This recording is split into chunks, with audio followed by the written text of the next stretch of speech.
বাচ্চার ঠান্ডা লাগা আর কমছে না, কাশির ওষুধের পর ওষুধ শেষই হয়ে যাচ্ছে।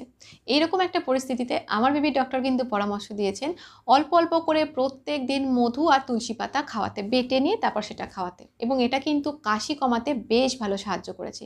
কারণ রেগুলার বেসিসে কাশির ওষুধ খাওয়া বা বেশ কিছুদিন ধরে কাশির ওষুধ খাইয়ে যাওয়া, এটা কিন্তু একদমই উচিত নয়। তো তুমিও কিন্তু চাইলে তোমার বেবির ডক্টরের কাছ থেকে এই বিষয়ে জেনে নিতে পারো, এবং বাচ্চার বয়স 1 বছর হয়ে গেলে তুলসী পাতা ভালো করে পরিষ্কার করে ধুয়ে বেটে নিয়ে মধুর সাথে মিশিয়ে খাওয়াতে পারো।